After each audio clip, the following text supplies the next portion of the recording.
નમસ્કાર વિદ્યાર્થી મિત્રો. આજના આપણા આ એક ખાસ એકેડેમિક ડીપ ડાઇવ સેશનમાં આપ સૌનું ખૂબ ખૂબ સ્વાગત છે.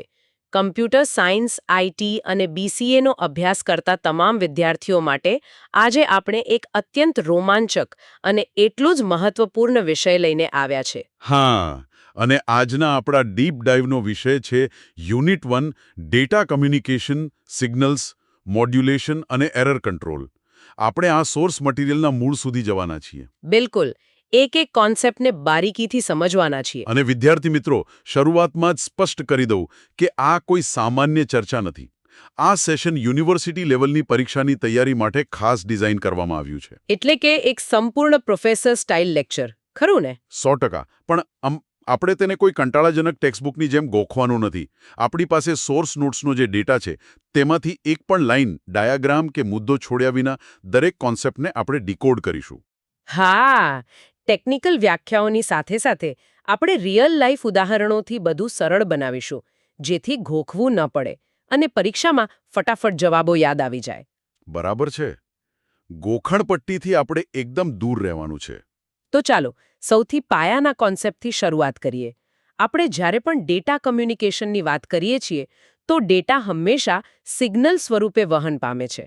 મને સોર્સ મટીરિયલમાં બે મુખ્ય પ્રકારના સિગ્નલ દેખાય છે, એનાલોગ અને ડિજિટલ. હા.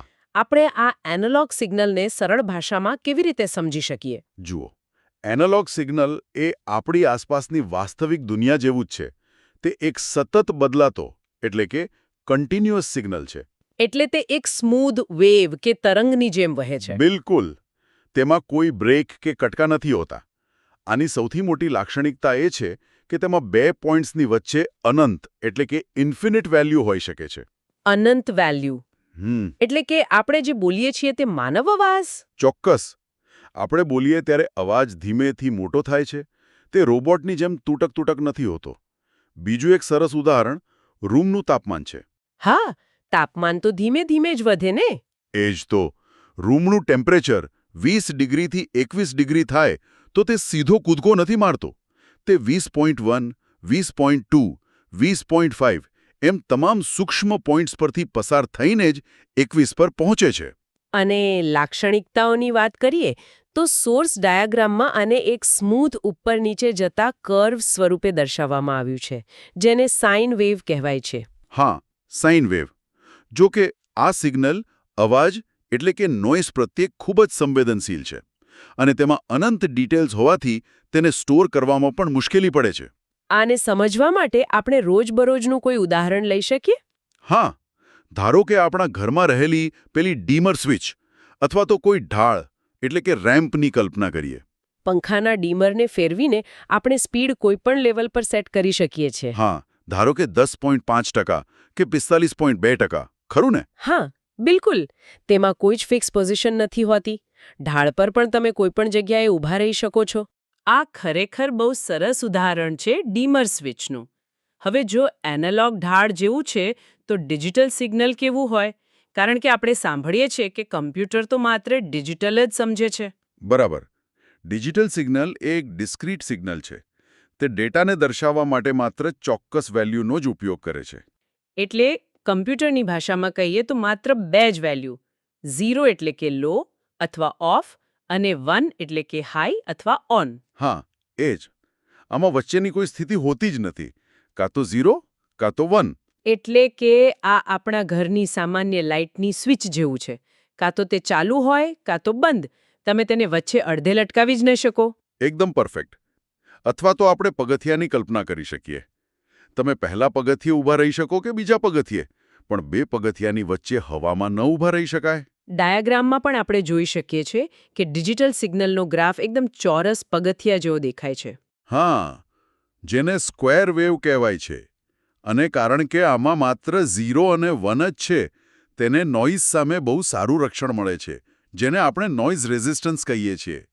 અને તેનું ટ્રાન્સમિશન અને સ્ટોરેજ પણ ખૂબ જ સરળ છે. વિદ્યાર્થી મિત્રો, અહીં ખાસ ધ્યાન આપજો. સોર્સ નોટ્સ પ્રમાણે આ એક સીધો એક્ઝામ પોઈન્ટ છે. પરીક્ષામાં એનાલોગ અને ડિજિટલ સિગ્નલ વચ્ચેનો તફાવત વારંવાર પૂછાય છે. સાવ સાચી વાત છે. જો તમારે પરીક્ષામાં પૂરા માર્ક્સ લાવવા હોય તો આ 6 મુદ્દાની સરખામણી મગજમાં ફિટ કરી લેજો. તો આપણે વારાફરતી બંને બાજુ જોઈ લઈએ. હા, પહેલું છે નેચર. એનાલોગ કન્ટિન્યુઅસ છે, જ્યારે ડિજિટલ ડિસ્ક્રીટ છે. બીજું છે વેલ્યુઝ. એનાલોગમાં ઇન્ફિનિટ એટલે કે અનંત રેન્જ છે. ડિજિટલમાં ફાઇનાઇટ વેલ્યુ છે, ફક્ત 0 અને 1. ત્રીજું, નોઇઝ રેઝિસ્ટન્સ. એનાલોગ સિગ્નલ જલ્દી ખરાબ થઈ જાય એટલે તેમાં લો છે, જ્યારે ડિજિટલ નોઇઝને અવગણી શકે એટલે તેમાં હાઈ છે. ચોથું, સ્ટોરેજ. એનાલોગને સ્ટોર કરવું અઘરું છે. ડિજિટલને હાર્ડ ડ્રાઈવમાં સ્ટોર કરવું સાવ સરળ છે. પાંચમું, ઉદાહરણ. એનાલોગ માટે માનવ અવાજ, ડિજિટલ માટે કમ્પ્યુટર ડેટા. અને છઠ્ઠું, આપણી એનાલોજી. એનાલોગ એ ઢાળ અથવા રેમ્પ છે અને ડિજિટલ એ પગથિયા છે. આ 6 મુદ્દા લખશો એટલે પૂરા માર્ક્સ પાક્કા. આ તફાવત તો હવે કોઈ નહીં ભૂલે. હવે સોર્સ નોડ્સમાં આગળ એક શબ્દ આવે છે, પિરિયોડિક એનાલોગ સિગ્નલ્સ. મને તેમાં 3 પેરામીટર્સ દેખાય છે, એમ્પ્લિટ્યુડ, ફ્રીક્વન્સી અને ફેઝ. આ ત્રણેય ખરેખર શું છે? પિરિયોડિક સિગ્નલ એટલે એવો વેવ જે ચોક્કસ સમય પછી પોતાની ડિઝાઇન રિપીટ કરે. હવે આ ડાયાગ્રામ જુઓ. તેમાં એક સાઇન વેવ છે, જેમાં આ ત્રણે માર્ક કરેલા છે. સૌથી પહેલું છે એમ્પ્લિટ્યુડ. એટલે કે સિગ્નલની ઊંચાઈ અથવા તાકાત. હા, ઉદાહરણ તરીકે જો તમે બહુ મોટો અવાજ કરો કે એકદમ તેજ પ્રકાશ હોય તો તેનું એમ્પ્લિટ્યુડ હાઈ કહેવાય. બીજું છે ફ્રીક્વન્સી. એટલે કે એક સેકન્ડમાં આ વેવની કેટલી સાયકલ પૂરી થાય છે, જેને આપણે હર્ટ્ઝમાં માપીએ છીએ. ધારો કે અવાજ કોઈ ચિપમંક જેવો તીણો હોય તો ફ્રીક્વન્સી હાઈ છે અને કોઈ રાક્ષસ જેવો ભારે અવાજ હોય તો ફ્રીક્વન્સી લો છે. બરાબર પકડ્યું. અને ત્રીજું છે ફેઝ. આ દર્શાવે છે કે સમયની શરૂઆતમાં એટલે કે શૂન્ય સમયે વેવની પોઝિશન શું છે. સરળ ભાષામાં કહીએ તો વેવને કેટલો હેડ સ્ટાર્ટ મળ્યો છે. બરાબર. હવે આ તો થઈ સિગ્નલની આઈડિયલ વાત. પણ પ્રેક્ટિકલ લાઈફમાં જ્યારે આપણે ડેટા મોકલીએ છીએ ત્યારે ઘણીવાર ઇન્ટરનેટ ધીમું પડી જાય છે અથવા અવાજ કપાતો આવે છે, જેને ટેકનિકલ ભાષામાં ટ્રાન્સમિશન ઇમ્પેરમેન્ટ્સ કહેવાય છે. આવું કેમ થાય છે? સિગ્નલ રસ્તામાં ફેલ થવાના 3 મુખ્ય કારણો છે. પહેલું છે અટેન્યુએશન એટલે કે એનર્જી લોસ. એટલે સિગ્નલ વાયર કે હવામાં મુસાફરી કરે ત્યારે અવરોધને કારણે તે નબળું પડતું જાય છે. હા, આપણે કોઈ ખુલ્લા મેદાનમાં દૂર ઊભેલા મિત્રને બૂમ પાડીએ તો અવાજ ત્યાં પહોંચતા ધીમો પડી જાય છે ને. આ બિલકુલ એવું જ છે. ડાયાગ્રામમાં પણ એક મેગાફોનમાંથી નીકળતો અવાજ દૂર જતા નબળો થતો બતાવ્યો છે. આ લોસ ડેસિબલ એટલે કે ડીબીમાં મપાય છે. અને બીજું કારણ? બીજું છે ડિસ્ટોર્શન એટલે કે સિગ્નલનો આકાર જ બદલાઈ જવો. આવું ત્યારે થાય જ્યારે અલગ અલગ ફ્રીક્વન્સી અલગ સ્પીડે મુસાફરી કરે. ફન હાઉસના વાંકો ચૂકા અરીસાની કલ્પના કરો. તમે અરીસા સામે ઊભા રહો તો તમારો આકાર જ બદલાઈ ગયેલો દેખાય. હા, માથું મોટું અને પગ નાના. હા, બિલકુલ એવું જ. ડાયાગ્રામમાં પણ એક મશીનમાંથી પસાર થતો ચોરસ બ્લોક બહાર નીકળતા પોતાનો આકાર બદલી નાખતો સ્પષ્ટ દેખાય છે. અને ત્રીજું કારણ છે નોઇસ. આ તો આપણે સૌએ અનુભવ્યું છે. હા, કોઈ વધારાનો ઇન્ટરફિયરન્સ આવવો. ડાયાગ્રામમાં 2 લોકો ફોન પર વાત કરી રહ્યા છે અને વચ્ચે વીજળીના કડાકાને કારણે કરકર અવાજ આવે છે. આ જ નોઇસ છે જે સિગ્નલને બગાડે છે. એટલે જો આપણે ક્યારેય વિચાર્યું હોય કે વાઈફાઈ રાઉટરથી દૂર જતા સ્પીડ કેમ ઘટી જાય છે, તો તેનું મુખ્ય કારણ આ અટેન્યુએશન અને નોઇઝ જ છે. હવે આપણે સ્પીડની વાત કરી છે, તો નેટવર્કનું પરફોર્મન્સ કઈ રીતે મપાય છે? આપણે ઇન્ટરનેટનું બિલ ભરીએ ત્યારે 100 MBPSનો પ્લાન લઈએ છીએ. તો આમાં બેન્ડવિડ્થ, થ્રુપુટ અને લેટન્સી વચ્ચે શું ફરક છે? હા, આ બહુ જ પ્રેક્ટિકલ પ્રશ્ન છે. જુઓ, બેન્ડવિડ્થ એ નેટવર્કની પોટેન્શિયલ કેપેસિટી છે. આને આપણે પાણીની પાઇપની પહોળાઈ માની શકીએ. પાઇપ જેટલી પહોળી તેટલું વધારે પાણી જઈ શકે. ડાયાગ્રામમાં તેને એક વિશાળ હાઈવે અને તેના પરથી પસાર થતી ગાડીઓ તરીકે દર્શાવ્યું છે. ઓકે, અને થ્રુપુટ? થ્રુપુટ એ વાસ્તવિક ડેટા સ્પીડ છે. તમારી પાસે બહુ પહોળી પાઇપ એટલે કે હાઈ બેન્ડવિડ્થ હોય પણ પાછળથી નળમાંથી પાણી માત્ર ટપકતું જ હોય તો તમારું થ્રુપુટ ઓછું જ કહેવાય. હા. સરળ ભાષામાં કહું તો આપણે જેના પૈસા આપ્યા તે બેન્ડવિડ્થ છે અને જે સ્પીડ આપણને ખરેખર ડાઉનલોડિંગ વખતે મળી તે થ્રુપુટ છે. એકદમ સચોટ. અને ત્રીજું મેટ્રિક છે લેટન્સી એટલે કે ડેટાને પહોંચતા લાગતો કુલ સમય. આના 3 ભાગ છે: પ્રોપેગેશન એટલે વાયરમાં મુસાફરીનો સમય, ટ્રાન્સમિશન એટલે ડેટાને લિંક પર મૂકવાનો સમય, અને ક્વિંગ એટલે રાઉટર પર ટ્રાફિકમાં રાહ જોવાનો સમય. આ લેટન્સીને આપણે પેલી પિઝાની એનાલોજીથી સમજી શકીએ ને? હા, આપણે પિઝા ઓર્ડર કરીએ તો લેટન્સી એટલે પિઝા બનાવવાનો સમય, ડિલિવરી બોયના ડ્રાઇવિંગનો સમય અને રસ્તામાં ટ્રાફિકમાં તેને જે ઊભા રહેવું પડે તે કુલ સમય. વાહ! પિઝાના ઉદાહરણથી લેટન્સી મગજમાં બેસી ગઈ. તો વિદ્યાર્થી મિત્રો, ક્વિક રિવિઝન, રીકેપ 1 કરી લઈએ. અત્યાર સુધી આપણે જોયું કે એનાલોગ અને ડિજિટલ સિગ્નલ શું છે. તે રસ્તામાં અટેન્યુએશન અને નોઇઝથી કઈ રીતે નબળા પડે છે અને તેની સ્પીડ, બેન્ડવિડ્થ અને થ્રુપુટમાં કેવી રીતે મપાય છે. હા, હવે એક બહુ જ મોટો પ્રશ્ન એ થાય કે આપણું કમ્પ્યુટર તો માત્ર 0 અને 1 સમજે છે. તો આ ડેટા વાયર પર કેવી રીતે જાય છે? સોર્સમાં આના માટે સિગ્નલ કન્વર્ઝનનો ટોપિક છે. હા. અને આમાં સૌથી પહેલું છે ડિજિટલ ટુ ડિજિટલ કન્વર્ઝન, જેને D2D કહેવાય. કમ્પ્યુટરના ડિજિટલ ડેટાને વાયર પર મોકલવા માટે વોલ્ટેજ પલ્સમાં ફેરવવામાં આવે છે. આની 3 ટેકનિક્સ છે: લાઇન કોડિંગ, બ્લોક કોડિંગ અને સ્ક્રેમ્બલિંગ. આને આપણે પેલા ફ્લેશલાઇટવાળા ઉદાહરણથી સમજી શકીએ. બિલકુલ. ધારો કે તમારે રાત્રે ફ્લેશલાઇટથી તમારા મિત્રને મોર્સ કોડમાં SOS મેસેજ મોકલવો છે.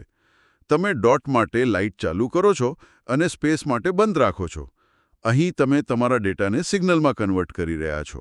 આપણા ડાયાગ્રામમાં પણ એક મશીન બતાવ્યું છે, જેમાં 10110 જેવો ડેટા અંદર જાય છે અને બહાર ચોરસ સ્ક્વેર વેવમાં બદલાઈને નીકળે છે. સાચું. હવે આ તો ડિજિટલ ડેટાની વાત થઈ.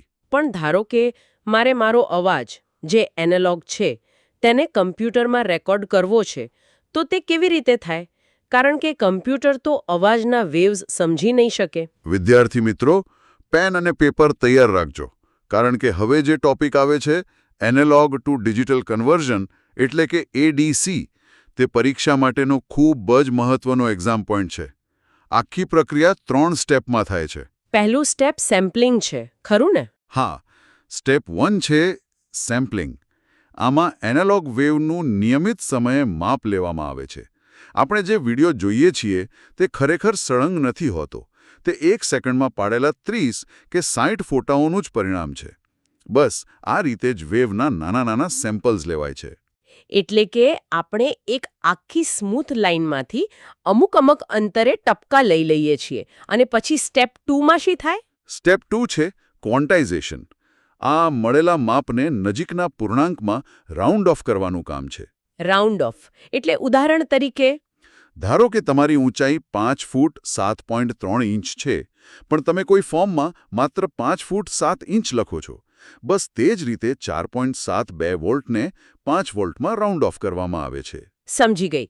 અને છેલ્લું સ્ટેપ 3 છે એન્કોડિંગ. હા, આ રાઉન્ડ ઓફ કરેલા નંબરોને કમ્પ્યુટરની ભાષામાં એટલે કે બાઇનરી 0 અને 1માં ફેરવવા. આખી પ્રોસેસને ગ્રાફ પેપરની મદદથી સમજી શકાય. ગ્રાફ પેપર પર દોરેલી કોઈ લાઇનને આપણી ગ્રીડ પ્રમાણે માપીને નંબરમાં લખીએ અને પછી તેને બાઇનરીમાં ફેરવીએ. આ જ ADC છે. એકદમ સાચું. તો કમ્પેરિઝન ટેબલ જોઈએ તો D2Dમાં ઇનપુટ બાઇનરી ડેટા છે અને આઉટપુટ ડિજિટલ સિગ્નલ છે.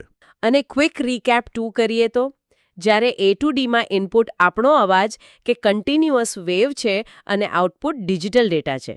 આ કન્વર્ઝન બહુ જ લોજિકલ છે. હા, હવે ડેટાને આપણે સિગ્નલમાં તો ફેરવી દીધો, પણ તેને કઈ દિશામાં મોકલવો? રસ્તો 1 વે હશે કે 2 વે?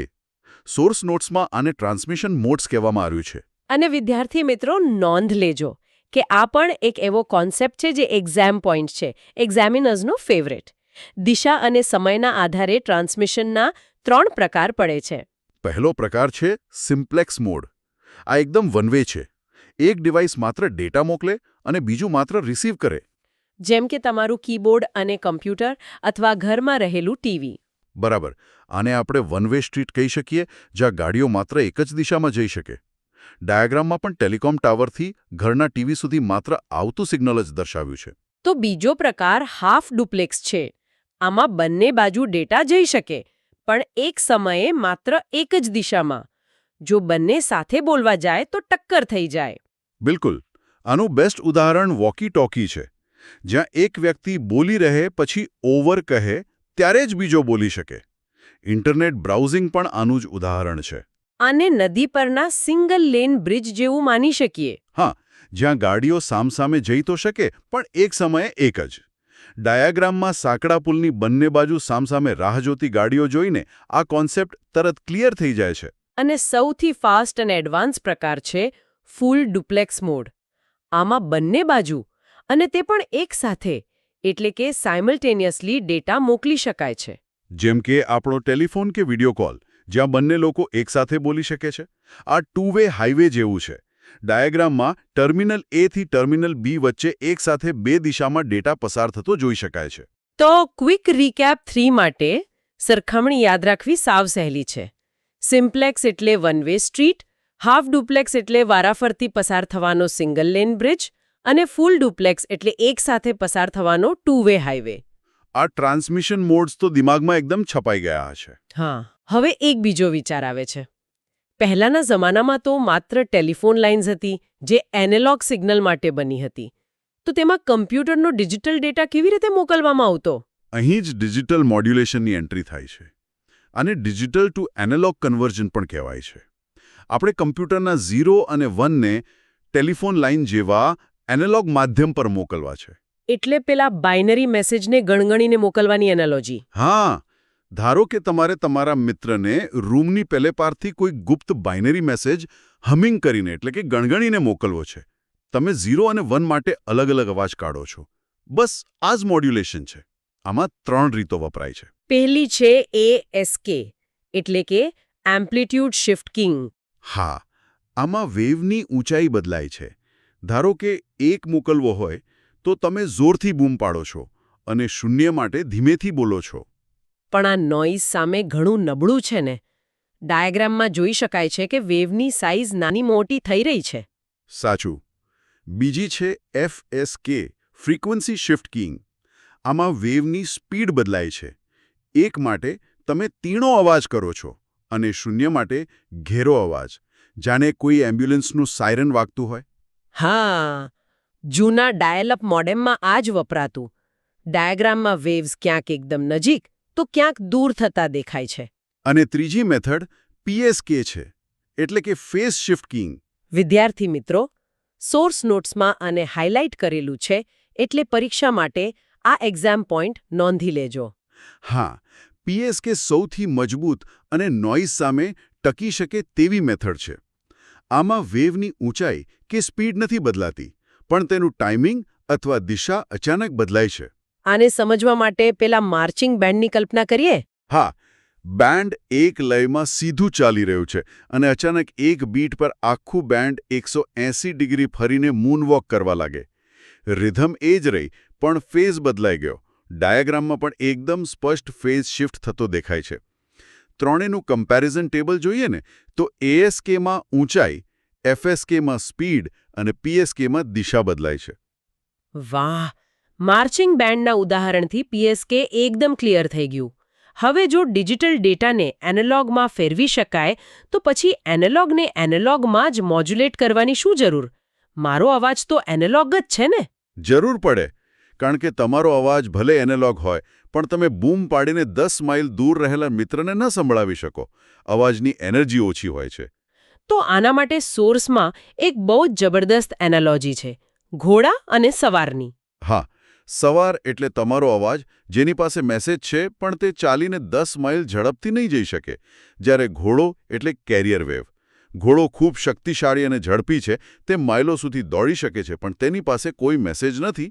તો મોડ્યુલેશન એટલે મેસેજવાળા સવારને શક્તિશાળી ઘોડા પર બેસાડી દેવો. બિલકુલ. આ એનાલોગ મોડ્યુલેશનના પણ 3 પ્રકાર છે.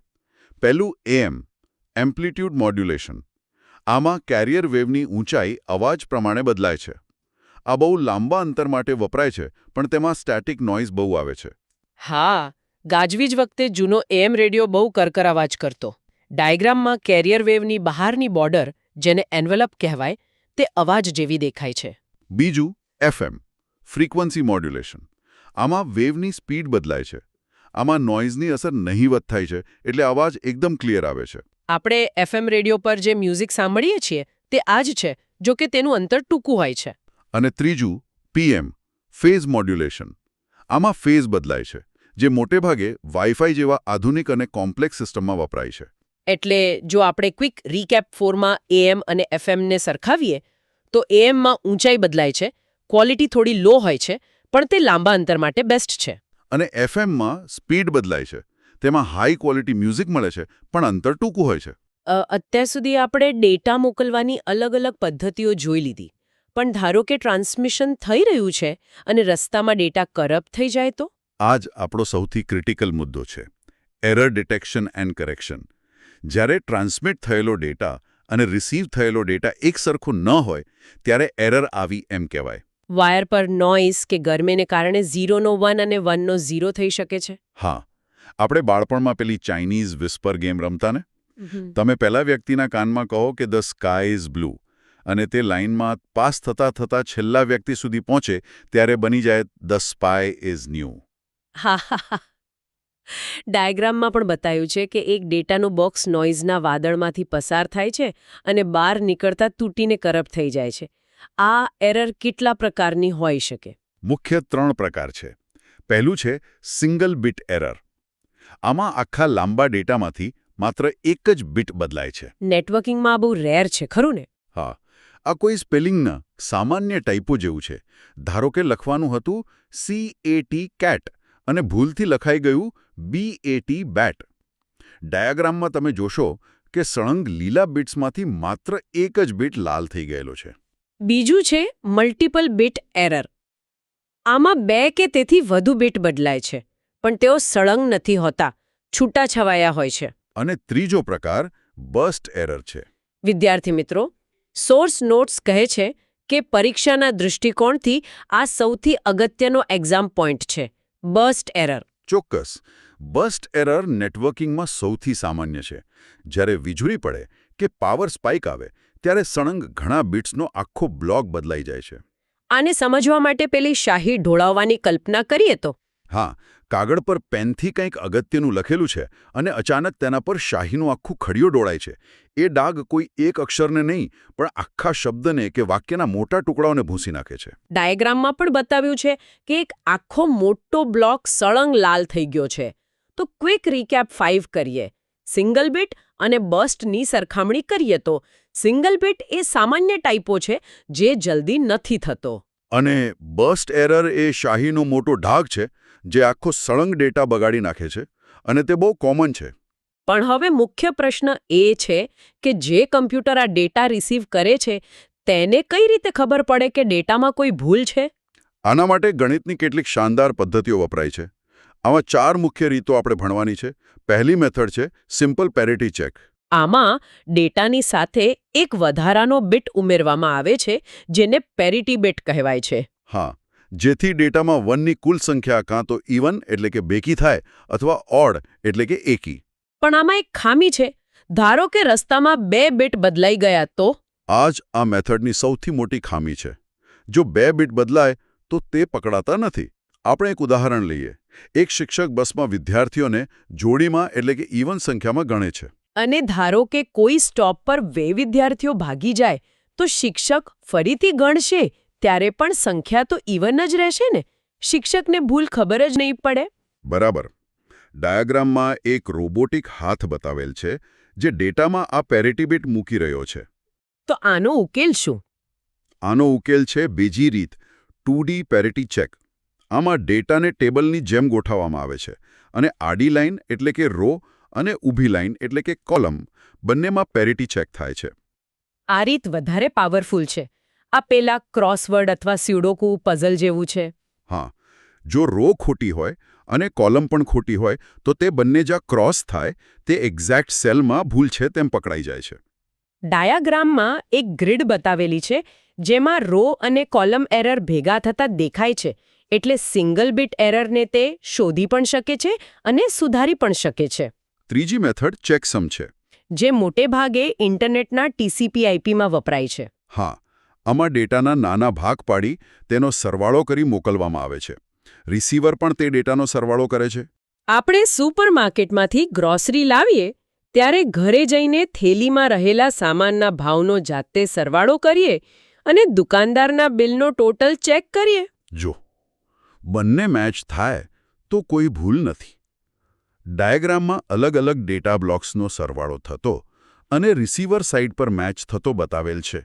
અને વિદ્યાર્થી મિત્રો, હવે આવે છે આજના ડીપ ડાઇવનો છેલ્લો અને સૌથી મોટો એક્ઝામ પોઈન્ટ. ચોથી મેથડ છે સાયક્લિક રિડન્ડન્સી ચેક, જેને ટૂંકમાં CRC કહેવાય છે. આધુનિક નેટવર્ક જેમ કે આપણું ઇથરનેટ અને વાઇફાઈ તેમાં આ જ વપરાય છે. આ મેથડ બાઇનરી ડિવિઝન એટલે કે ભાગાકારના ગણિત પર આધારિત છે અને તે બર્સ્ટ એરર પકડવામાં એક્સપર્ટ છે. આમાં ડેટાને એક ચોક્કસ નંબરથી ભાગવામાં આવે છે અને જે રિમાઇન્ડર એટલે કે શેષ વધે તેને CRC કોડ તરીકે મૂળ ડેટા સાથે મોકલાય છે. આ એક સિમ્પલ મેથ ટ્રિક જેવું છે. ધારો કે હું તમને 4504 નંબર મોકલું છું અને એક શરત રાખું છું કે આને 7 વડે ભાગતા શેષ 0 જ વધવી જોઈએ. જો હું ભાગાકાર કરું અને શેષ 0 ન આવે તો સીધી વાત છે કે રસ્તામાં નંબર કોઈએ બદલી નાખ્યો છે. બિલકુલ. ડાયાગ્રામમાં બ્લેકબોર્ડ પર એક લાંબો બાઇનરી ભાગાકાર બતાવેલ છે જે આ CRCની પ્રોસેસ દર્શાવે છે. તો ચારેય મેથડને કમ્પેરિઝન ટેબલ દ્વારા ફટાફટ સરખાવી લઈએ. સિમ્પલ પેરિટી એ બસમાં બાળકો ગણવા જેવી સાધારણ છે. 2D પેરિટી સુડોકુ જેવી છે જે 1 બીટ સુધારી શકે છે. ચેકસમ એ ગ્રોસરી બિલના ટોટલ જેવું છે. અને CRC સૌથી બેસ્ટ છે જે લાંબા ભાગાકાર દ્વારા આખા નેટવર્કની બર્સ્ટ એરર કંટ્રોલ કરે છે. અદ્ભુત. તો ફાઇનલ ઓવરઓલ રિવિઝન કરી લઈએ. હા, આજે આપણે એનાલોગ અને ડિજિટલ સિગ્નલનો તફાવત જોયો, ડેટા કેવી રીતે નબળો પડે છે તે સમજ્યા, પછી કન્વર્ઝનની વાત કરી, સિમ્પ્લેક્સ અને ડુપ્લેક્સ મોડ્સ જોયા, પછી આપણે મોડ્યુલેશનને ઘોડા અને સવારના ઉદાહરણથી સમજ્યા, અને છેલ્લે એરર કેવી રીતે આવે છે અને તેને CRC જેવી પાવરફુલ મેથડથી કેવી રીતે ડિટેક્ટ કરી શકાય તેનું સંપૂર્ણ રિવિઝન કર્યું. મને ખાતરી છે કે હવે પરીક્ષામાં આમાંથી કોઈ પણ પ્રશ્ન પૂછાશે તો આપણા ઉદાહરણો તમને તરત ક્લિક થઈ જશે. સાચી વાત છે.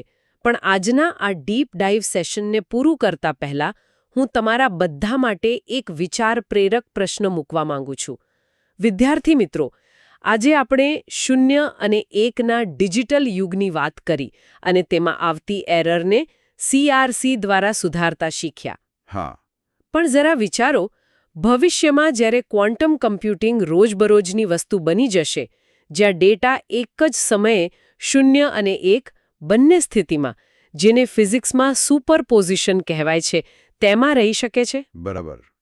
ત્યારે શું આ જૂની ચેકસમ અને CRC મેથડ્સ કામ લાગશે? કે પછી એરર કંટ્રોલ કરવા માટે આપણે ભૌતિક વિજ્ઞાનના કોઈ તદ્દન નવા જ નિયમો શોધવા પડશે? બહુ જ ઊંડો પ્રશ્ન છે. આ દિશામાં ચોક્કસ વિચારજો અને રિસર્ચ કરજો. આગામી યુનિવર્સિટી પરીક્ષાઓ માટે તમને સૌને ખૂબ ખૂબ શુભેચ્છાઓ. ડેટા કમ્યુનિકેશનના આજના આ એકેડેમિક સેશનને આપણે અહીં જ વિરામ આપીએ છીએ. વાંચતા રહો અને શીખતા રહો. અને ડીપ ડાઇવ કરતા રહો. આવજો.